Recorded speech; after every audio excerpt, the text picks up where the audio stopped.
आधार पर हो सकता है कार्रवाई का फैसला।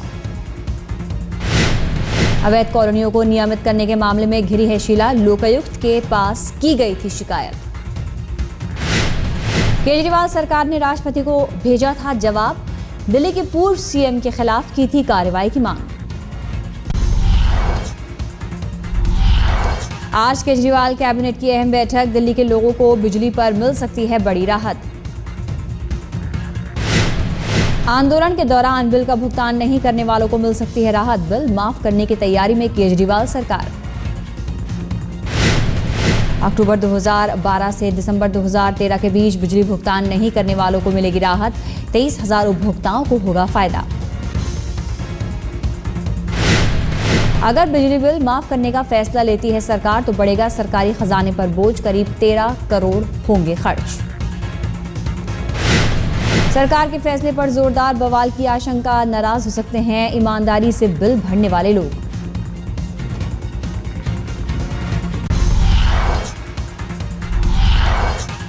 दिल्ली के बिजली उपभोक्ताओं के लिए राहत की खबर, गृह मंत्रालय ने मंजूर किया सब्सिडी बजट का प्रस्ताव,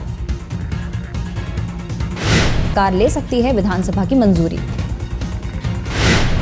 केजरीवाल सरकार को झटका, इलेक्ट्रिसिटी ट्राइब्यूनल का आदेश, बिना मेरी इजाजत बीएसईएस के खिलाफ ना हो कोई कार्रवाई। केजरीवाल सरकार ने डीईआरसी और उपराज्यपाल को लिखी थी चिट्ठी, जरूरत पड़ने पर बीएसईएस के लाइसेंस रद्द करने की मांग की थी। आम आदमी पार्टी की बढ़ सकती है मुसीबत, विदेशी फंडिंग पर हाईकोर्ट ने भेजा नोटिस, 20 दिन में मांगा जवाब। आज संसद सत्र का दूसरा दिन, तेलंगाना और ऑगस्टा वेस्टलैंड डील पर हंगामे के आसार। ऑगस्टा वेस्टलैंड मामले पर सरकार को राज्यसभा में घेरेगा विपक्ष, हो सकती है रक्षा मंत्री के बयान की मांग। तेलंगाना बिल पर कैबिनेट की अहम बैठक, आखिरी मसौदे पर माथापच्ची कर चुका है मंत्रियों का समूह। तेलंगाना को लेकर सियासत तेज, टीडीपी नेताओं ने की प्रधानमंत्री से मुलाकात।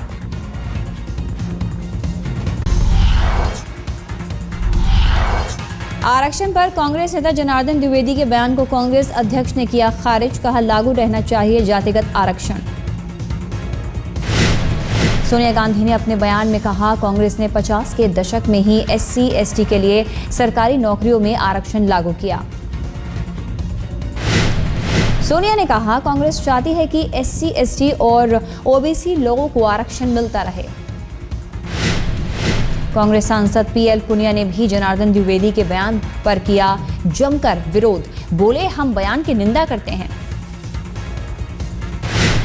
केंद्रीय मंत्री राजीव शुक्ला ने कहा जनार्दन द्विवेदी के निजी विचार, ये पार्टी का मत नहीं।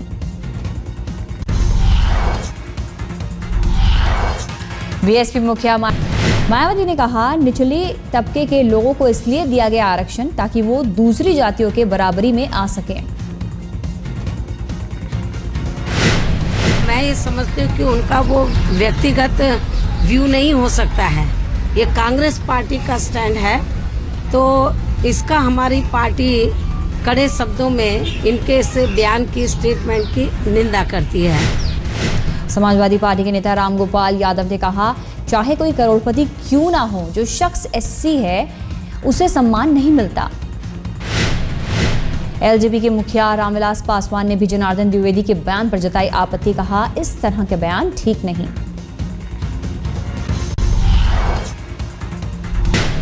कांग्रेस बीजेपी के खिलाफ मोर्चे में सीपीएम सीपीआई के साथ समाजवादी पार्टी और जेडीयू भी शामिल। जेडीयू ने कहा हम तीसरी शक्ति नहीं पहली शक्ति बनेंगे, बीजेपी दूसरी और कांग्रेस तीसरी शक्ति होगी। तीसरे मोर्चे के गठन पर बीएसपी सुप्रीमो मायावती ने ली चुटकी, कमजोर पार्टियों का मोर्चा बताया। मायावती ने कहा मोर्चे में शामिल होने वाली पार्टियों का अपने राज्यों में हालत है खराब, हालत सही होती तो मोर्चा बनाने की नौबत नहीं आती। बीजेपी ने तीसरे मोर्चे को सिरे से किया खारिज। बलबीर पुंज ने कहा चुनाव से पहले हर बार ऐसा होता है। दिल्ली में नरेंद्र मोदी से मिले चंद्रबाबू नायडू, बीजेपी से गठबंधन कर सकती है टीडीपी।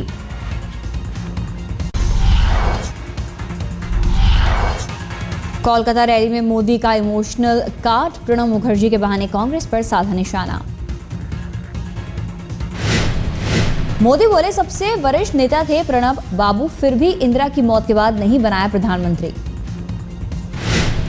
बीजेपी के पीएम उम्मीदवार मोदी ने कहा राजीव गांधी की सरकार में प्रणब मुखर्जी को मंत्री भी नहीं बनाया। मोदी ने 2004 का भी दिया हवाला, पूछा प्रणब मुखर्जी की जगह मनमोहन को क्यों बनाया गया प्रधानमंत्री। बहुत स्वाभाविक था कि अगर मैडम सोनिया जी बनना नहीं चाहती थी तो अवसर प्रणब दा को मिलना चाहिए था, लेकिन मनमोहन सिंह जी को बिठा दिया गया, प्रणब दा को अवसर नहीं दिया गया।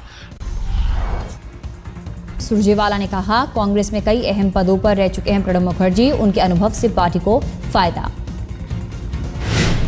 रणदीप सुरजेवाला का बयान, दूसरों पर उंगली उठाने वाले मोदी ने केशुभाई पटेल के साथ कैसा व्यवहार किया ये सभी जानते हैं।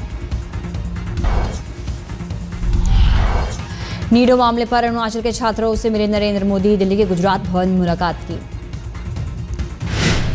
अरुणाचल के छात्रों को मोदी ने दिलाया भरोसा, बोले जल्द सुधारेंगे हालात। आज अरुणाचल के कांग्रेसी सांसद करेंगे राहुल गांधी से मुलाकात, नीडो मर्डर केस पर होगी बातचीत। 54,000 रुपए का फ्लैट पाने के लिए मंत्रालय में दूसरे दिन भी जुटी लोगों की भारी भीड़, मुख्यमंत्री ने कहा ऐसी कोई योजना ही नहीं। बीएमसी ने साल 2014-15 के लिए 31,178 करोड़ का बजट पास किया। पिछले साल करीब 27,000 करोड़ था बीएमसी का बजट। टोल नाकों पर तोड़फोड़ करना एमएनएस को पड़ सकता है महंगा, मुंबई के बाद पुणे पुलिस ने भी मांगा हर्जाना। पुणे पुलिस का अनुमान, खेड़ा शिवापुर टोल प्लाजा पर एमएनएस की तोड़फोड़ से 67 लाख रुपए का नुकसान हुआ। पुणे जिला प्रशासन को भेजा गया हर्जाने का प्रस्ताव। एक दिन पहले मुंबई में भी एमएनएस को दिया गया था 5 लाख हर्जाने का नोटिस।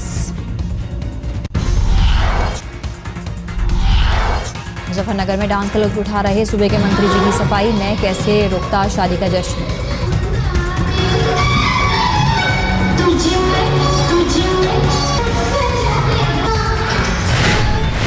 समाजवादी पार्टी की शादी में शिरकत करने पहुंचे थे राज्य मंत्री चितरंजन स्वरूप, जमकर उठाया डांस का लुत्फ।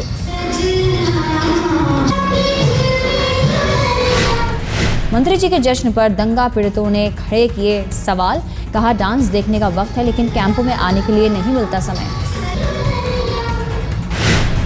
मथुरा में जिला विद्यालय निरीक्षक गिरफ्तार, रंगे हाथों धरा गया घूसखोर अधिकारी।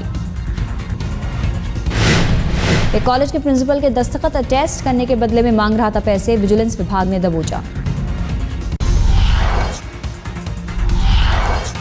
दिल्ली के मुंडका में एक फैक्ट्री में लगी भीषण आग में एक शख्स की मौत।